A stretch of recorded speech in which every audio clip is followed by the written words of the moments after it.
गुरुर्ब्रह्मा गुरुर्विष्णु गुरुदेवो महेश्वर गुरु साक्षात् परब्रह्म तस्मै श्रीगुरवे नमः। रामचन्द्रं गुरो शिष्यं शान्तानन्ददीक्षितं द्वैदोषरहितपूर्णं श्रीनरसिंहरामार्यं गुरुं भजे।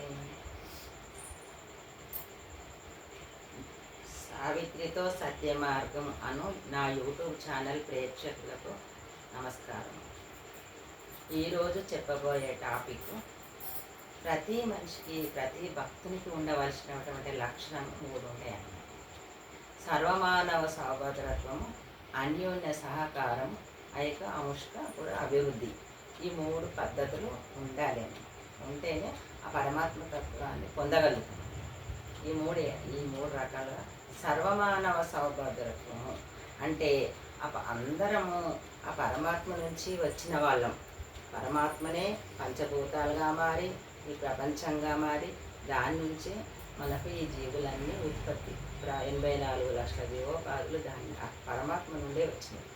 మనల్ని మనం తెలుసుకొని ఆ పరమాత్మ స్వరూపాన్ని పొందాలి.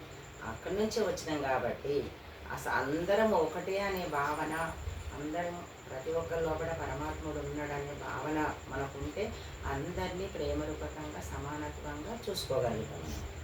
దీనికి చిన్న ఉదాహరణ ఉంటుంది. సర్వమానవ సౌభద్రత చిన్న ఉదాహరణ ఏంటిదంటే, తెలిసినప్పుడు ఎలా ఉంటుంది, తెలియనప్పుడు ఎలా ఉంటుంది. మన మనసు పరమాత్మ తత్వం తెలిస్తే ఒక రకంగా ఉంటుంది, తెలియకుండా ఉంటే ఒక రకమైన ప్రవర్తన ఉంటుంది.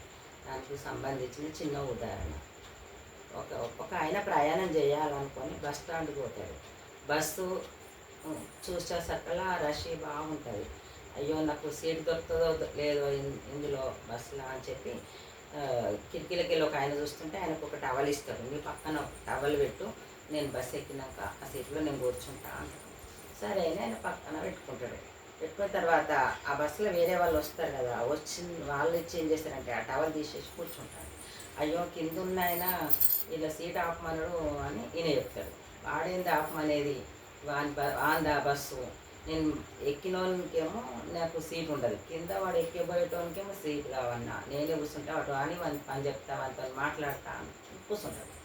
ఇక్కడ కింద మళ్ళీ ఈయన చెప్తాడు, నువ్వు ఏమన్నావు, నేనే వేసిన టవలు, మరి వేరే ఆయన వచ్చి కూర్చున్నాడు, నాకే సంబంధం లేదు అంటే ఆయన కోపం వస్తే నేను ఆపుకున్న సీట్లో ఈయన ఎట్లా కూర్చున్నాడు, బస్సు ఎక్కినాక వాని పని పడతా అని కింద ఉన్నాయని అనుకుంటాడు. కింద ఉన్న ఆయన కోపం బాగుంటుంది. ఆ బస్సు నాది తీసేసి నా టవల్ తీసేసి కూర్చుంటాడు ఆయన కోపం. ఈయనకేం కోపము, వాడేంది టవల్ వేసేది, నేను బస్సు ఫస్ట్ ఎక్కినా అని వీడు. ఇద్దరు ఒకరి మీద ఒకరికి కోపం ఉంటుంది అనమాట. ఉండి ఎక్కుతారు. ఎక్కిన తర్వాత చూసేసరికల్లా వాళ్ళ బామ్మరిది ఉంటాడు. కోపాన్ని వస్తాడు, ఒకరిని చూసేసరికల్లా బామ్మరిది, అయ్యో బావ నువ్వు కూర్చో అంటాడు. లేదు నువ్వే కూర్చో అనుకుంటారు. అంతకుముందు కోపం ఏమైపోయింది, ఎవరో తెలియక ఒకరి మీద ఒకరికి కోపం వచ్చింది. నేనే కూర్చోవాలి. చూసేసరికల్లా అయ్యో నా బామ్మరిది నా బావని అని ఒకరి మీద ఒకరికి ప్రేమ అభిమానాలు ఏర్పడినాయి. అదేవిధంగా పరమాత్మను తెలుసుకొని అందరిలో పరమాత్మ తత్వాన్ని చూసే శక్తి గలవాడికి అందరి మీద ప్రేమ అభిమానాలు ఉంటాయి, ఎవరి మీద ఈర్ష్య ద్వేషాలు ఉంటాయి. ఇది తెలియకుంటే కోపాలు తాపాలు వేష్టి భావం ఉంటుంది. ఇది తెలిస్తే అందరి మీద సమిష్టి భావం ఏర్పడుతుంది. అందరం ఒకటే కదా అనే సమిష్టి భావన ఏర్పడుతుంది. తెలిసినప్పటికీ తెలియనప్పటికీ ఎంతో ఫరక్ ఉంటుంది. అది సర్వమానవ సౌభద్రత్వం. తర్వాత ఇంకో ఉదాహరణ కూడా ఉంటుంది దీనికి. ఒక భార్యాభర్తలు ఉంటారు, వాళ్ళకు కవల పిల్లలు ఉంటారు. ఆ వీళ్ళ ఫ్రెండ్కు పిల్లలు కారు, ఆమె ఫ్రెండ్కు. ఈమెకేమో కవల పిల్లలు ఉంటారు. వాళ్ళ ఫ్రెండ్ వచ్చి నాకు ఒక అమ్మాయిని నేను చదువుకుంటాను అంటే సరే అని వాళ్ళ బిడ్డని ఇచ్చేస్తే వాళ్ళు పెంచుకుంటుంటారు. ఇక్కడ ఈ అమ్మాయి పెరుగుతుంటారు, అక్కడ ఆ అమ్మాయి పెరుగుతుంటుంది. కొన్ని రోజుల తర్వాత వాళ్ళకు వేరే ఊరికి ట్రాన్స్ఫర్ అయితే అక్కడికి వెళ్తారు అన్నట్టు. వాళ్ళు ఆ ఊరికి వెళ్ళవలసి వస్తుంది అన్నట్టు. తర్వాత పెద్దగా అవుతుంటారు. అక్కడ ఆమె పెరుగుతుంటుంది, ఇక్కడ ఈమె పెరుగుతుంటే కొన్ని ఏళ్ళ తర్వాత కాలేజీకి ఇద్దరు ఒకటే కాలేజీలో వేస్తారు. వీళ్ళు తెలవకుండా వాళ్ళు వేస్తారు, వాళ్ళు తెలవకుండా వీళ్ళు వేస్తారు. ఇద్దరు అమ్మాయిలు ఒకటే కాలేజీలో ఉంటారు, కానీ వాళ్ళకి అక్క చెల్లెళ్ళు అని తెలియదు. ఎప్పుడు కొట్లాడుకుంటూ ఉంటారు, ఒకరి మీద ఒకరి మనస్తత్వం ఒకరి వాడు గొడవ పెట్టుకుంటూ ఉంటారు. ఒకరోజు తల్లిదండ్రి కూడా అక్కడికి వచ్చేస్తారు. రావాల్సి వచ్చిన రోజు వస్తుంది, తల్లిదండ్రులు రావాల్సి వచ్చిన రోజు నాడు వస్తారు. వచ్చి చూసుకుంటారు. అరే మీరు ఎన్ని రోజులై చూడక మా అమ్మాయి బాగుందని ఈమె అడుగుతుంది, మీ అమ్మాయి బాగుందని ఇద్దరు కలిసి మాట్లాడుకుంటారు. మాట్లాడుకొని ఆ పిల్లల దగ్గర పోయేసరికల్లా వాళ్ళు గొడవ పెట్టుకుంటారు. అయ్యో అమ్మ మీరు అక్క చెల్లెళ్ళు మీరు ఎందుకు గొడవ పెట్టుకుంటారు అని మీ చిన్నప్పుడు నేను పెంచుకున్నానికి ఇచ్చిన మీ చెల్లెనే అని చెప్పి చెప్తుంది అనమాట. అయ్యో మా చెల్లెనా, మా చెల్లెనికి ఇవన్నీ నేను మాటలు అన్నానా, మా చెల్లె మీద అని ఈమెకు, మా అక్కని బాధ పెట్టినా అని ఆమెకు. ఇద్దరు మనసులు ఈర్ష ద్వేషాలు పోయి ప్రేమానురాగాలు ఏర్పడతాయి. అంటే మా అక్క చెల్లెలు కాదని తెలిసినప్పుడేమో ఎవరో అనుకున్నప్పుడేమో కోపాతాపాలు, నువ్వు నేను ఒకటే అనుకునేసరికల్లా ఆ ప్రేమభావము ఏర్పడుతున్నట్టు. అదేవిధంగా మనం అందరం ఒక పరమాత్మ నుంచి వచ్చినటువంటి పరమాత్మని బిడ్డలమని తెలిసిన తర్వాత ఒకరి మీద ఒకరికి ప్రేమ అభిమానాలు ఏర్పడతాయి.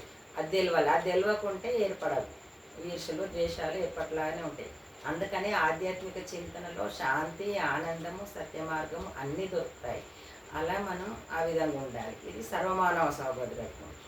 అన్యోన్య సహకారం అంటే ఒకరికొకరు సహకారం చేసుకోవాలి. ఇది తెలిస్తేనే కదా మనం అందరం ఒక దగ్గర నుంచి వచ్చినామని చెప్పి తెలిస్తేనే అన్యోన్య సహకారం చేసుకోగలుగుతాం, లేకపోతే చేసుకోలేము.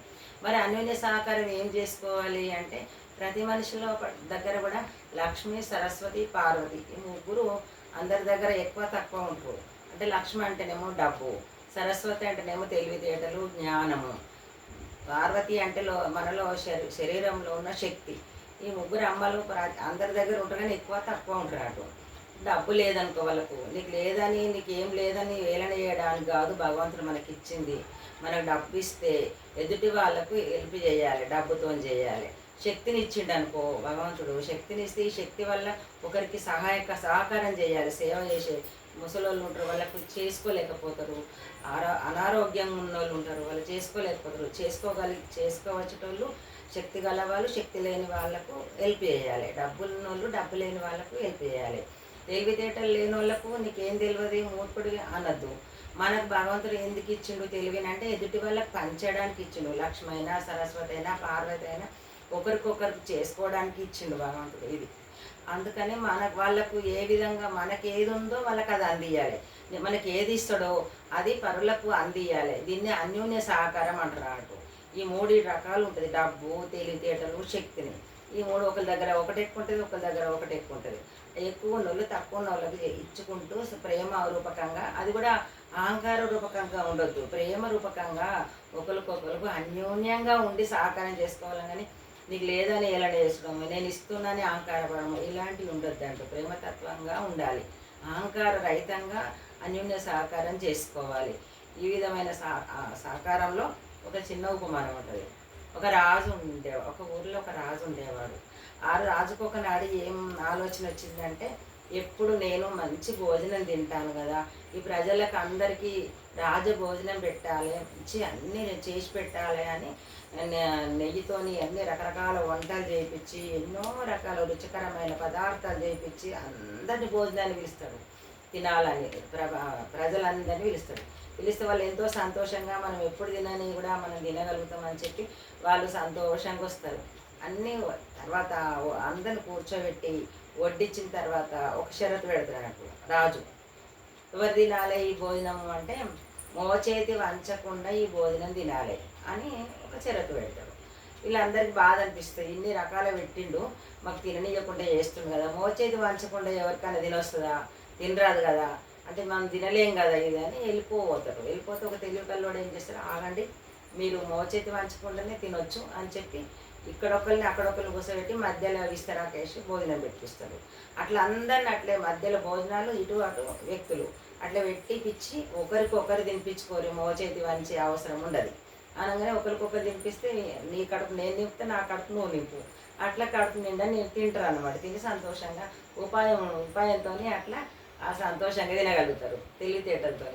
అదేవిధంగా మనం అన్యోన్య సహకారం అంటారు. నీ బాధలు నాకు వీలైనంత నేను తీరిస్తే, నా బాధలు నీకు వీలైనంత నువ్వు ఒకరికొకరికి ప్రేమ రూపకంగా, అహంకారం లేకుండా ప్రేమ రూపకంగా, దయారూపకంగా ఆ విధంగా ఒకరికొకరు అన్యోన్య సహకారం చేసుకుంటూ ఆనందమైన జీవితం మన వల్ల ఎదుటి వాళ్ళకు ఆనందమే కానీ బాధ కలగకుండా మనం ప్రయత్నం చేస్తూ ఆ పరమాత్మ యొక్క దైవానుగ్రహంతో ఆయన యొక్క దయ వల్ల మనము ఆనందంగా ఉండాలి, ఎదుటి వాళ్ళను ఆనందంగా ఉంచగలగాలి. ఇలాంటి పద్ధతి పాటిస్తూ ఆ సత్య మార్గంగా ధర్మ మార్గంగా మనం ప్రయాణం చేయాలి. ఆ పరమాత్మని కృప మన యందు ఎప్పటికీ ఉంటుంది. ఆయన సేవ మనం చేస్తే మనల్ని ఆయన చూసుకుంటాడు కదా, ఆయన కృప మన యందు ఎప్పుడు కలుగుతుంటుంది. ఇలాంటి జీవితమే ఆనందమైన జీవితం. జై సద్గురు ప్రభు మహారాజ్కి జై.